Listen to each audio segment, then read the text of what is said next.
Dear homeopathic doctors, professionals, student and homeopathic lover, I am Dr. Anwarul Haq from Mograhat.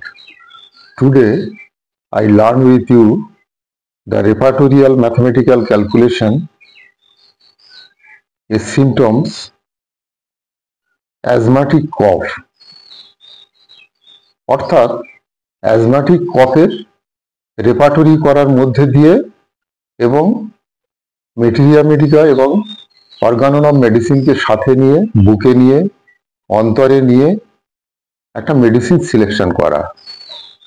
তো আমি যেভাবে আমার চেম্বারে করে থাকি ঠিক সেভাবেই আমি এখানে বলার চেষ্টা করছি। তো প্রথমে কেন্টস রেপার্টরি খুলব। রেপার্টরিতে কফ চ্যাপ্টারে গেলাম, অ্যাজমাটিক কফ রুব্রিক্স অ্যাড করলাম বা সিলেক্ট করলাম। এরপরে চলে গেলাম জেনারেলিটিস চ্যাপ্টারে, সেখানে সাইকোসিস রুব্রিক্সকে সিলেক্ট করলাম। প্রথমটি ছিল ক্লিনিক্যাল সিমটম, অর্থাৎ আমার কাছে এটা এলিমিনেটিং রুব্রিক্স, আর দ্বিতীয়টি মায়াজমেটিক সিমটম বা মায়াজমেটিক ব্যাকগ্রাউন্ড। আমি এখানে সাইকোসিসকে নিলাম এই কারণে যে আমি মনে করি অ্যাজমাটিক কফ একটা psychotic manifestation in the background, তাই সাইকোসিসকে সিলেক্ট করলাম। এই দুটো রুব্রিক্স বা সিমটমকে সিলেক্ট করার মধ্যে দিয়ে এখানে কতগুলো মেডিসিন এলো। দুটো মেডিসিন 6-এর মধ্যে 5 পেয়েছে, দুটো সিমটম কভার করেছে, এবং 8টা মেডিসিন দুটো সিমটমসকে কভার করেছে, 6-এর মধ্যে 4 পেয়েছে।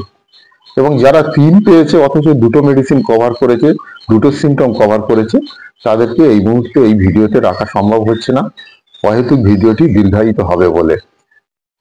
তাই আমি প্রথমে যে নাম্বার পেয়েছে বা পয়েন্টস পেয়েছি আর্সেনিকাম অ্যালবাম। অ্যাজমাটিক কফে আমি আর্সেনিকাম অ্যালবাম কখন দেব?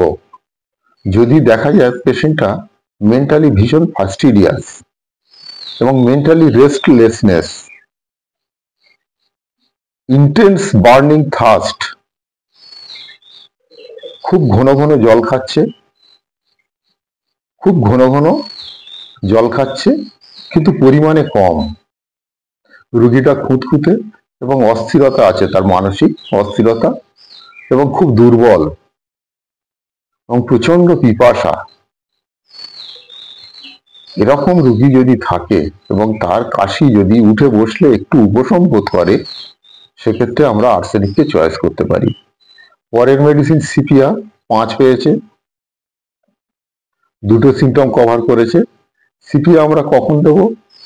যদি দেখা যায় রোগী শীত কাতুরে, দুধ সহ্য করতে পারে না, তার পেলভিক প্যাটার্ন মেল প্যাটার্ন, লিকোরিয়ায় ভোগে, কিছু জামা কাপড় পরিষ্কার পরিচ্ছন্ন করলে জল দিয়ে বা ওয়াশিং করলে তার সমস্ত সিমটম অ্যাগ্রাভেট করে, এবং সে মেন্টালি ইনডিফারেন্ট, ডিপ্রেসড, এবং তার মধ্যে একটা স্যাডনেস আছে, সে তার স্বামী এবং সন্তানের প্রতি উদাসীন বা তাদের সহ্য করতে পারে না। এরকম পেশেন্ট পেলে তাকে অ্যাজমাটিক কফে সিপিয়া অবশ্যই দেওয়া যাবে। পরের পেশেন্ট অ্যান্টিমটার্ট। অ্যান্টিমটার্ট দুটো সিমটমস কভার করেছে, 4 পেয়েছে, কিন্তু কখন দেবো? যদি তার মধ্যে একটা র্যাটেলিং কফ থাকে, ঘর ঘরে একটা কাশির আওয়াজ পাওয়া যায়, এবং তার মধ্যে অ্যাজমাটিক কফ আছে, অ্যাজমাটিক সিমটমস প্রেজেন্ট আছে, তার জিভটা একটা সাদা প্রলেপ আছে, এবং পেশেন্ট কিছুটা অবস্টিনেটিং, এরকম পেশেন্ট পেলে তাকে অ্যান্টিমটার্ট দেওয়া যেতে পারে। আর্জেন্টাম নাইটিকাম দুটো সিমটম কভার করেছে, 4 পেয়েছে, কিন্তু কখন দেব? যদি রুগী মিষ্টি খেতে ভালোবাসে, মুঠো মুঠো চিনি খায়, কিন্তু চিনি তার সহ্য হয় না, পরীক্ষার আগে বা কোথাও যাওয়ার আগে মানসিকভাবে সে একটা সমস্যায় ভোগে, অ্যাংজাইটি এবং অস্থিরতায় ভোগে, এবং তার ঘন ঘন বাথরুমে যাওয়ার প্রবণতা তৈরি হয়। কোনো রাস্তা দিয়ে চলাফেরার সময় তার মনে হয় বিল্ডিংগুলো খুব উঁচু, তার উপরে ভেঙে পড়বে। এরকম রুগী পেলে তাকে আর্জেন্টাম নাইটিকাম দেওয়া যেতে পারে। এর পরের মেডিসিন ল্যাকেসিস। অ্যাজমাটিক কফে আমি কখন ব্যবহার করব? যদি দেখা যায় রুগীটা ভীষণ কথা বলছে চেম্বারে এসে। তার মধ্যে জানা গেল যে সে খুব সাপের ভয় করে এবং সন্দেহপ্রাপী এবং সাপের স্বপ্ন দেখে। শরীরে যা পোশাক আশাক টাইট পরতে পারে না, রাতে প্রায় অর্ধ উলঙ্গ অবস্থায় শুয়ে থাকে। এরকম রোগী যদি তার হিস্ট্রি পাওয়া যায়, সেক্ষেত্রে দেওয়া যেতে পারে Lachesis. That terms of next medicine. দুটো সিমটম কভার করেছে, 4 পেয়েছে। পেশেন্ট প্রচন্ড হট, অর্থাৎ ইনটলারেন্স অফ হিট, গরম কাতুরে, গরম সহ্য করতে পারে না। বর্ষাকালে তার সিমটম গুলো বাড়ে। তার একটা অ্যাজমাটিক সিমটম আছে, সাইকোটিক ম্যানিফেস্টেশন আছে। তার অ্যাজমাটিক কফে বর্ষাকালে যদি বাড়ে, তাহলে তাকে ন্যাটানসাম দেওয়া যেতে পারে। Nitric acid. নাইট্রিক অ্যাসিড আমরা কখন দেব অ্যাজমাটিক কফে? রোগী প্রস্রাবে একটা ঘোড়ার প্রস্রাবের মতো গন্ধ, ঝাঁঝালো গন্ধ, মুখ দিয়ে লালা ঝরছে, জিভটা রসালো, ময়েস্ট, এবং সে ভীষণ অবস্টিনেট, একগুঁয়ে। কারোর সঙ্গে ঝগড়া হলে সারা জীবন তার সঙ্গে কথা বলেন। তার ঘামে গন্ধ, প্রস্রাবে গন্ধ, পায়খানাতে গন্ধ, জামা কাপড়ে গন্ধ। এরকম রুগী পেলে তাকে নাইট্রিক অ্যাসিড দেওয়া যেতে পারে। নাক্স ভূমিকা আসছে, 2 পয়েন্ট, 2 রুব্রিক্স কমপ্লিট করেছে, 4 পয়েন্ট পেয়েছে। কিন্তু নাক্স ভূমিকা কখন দেবো?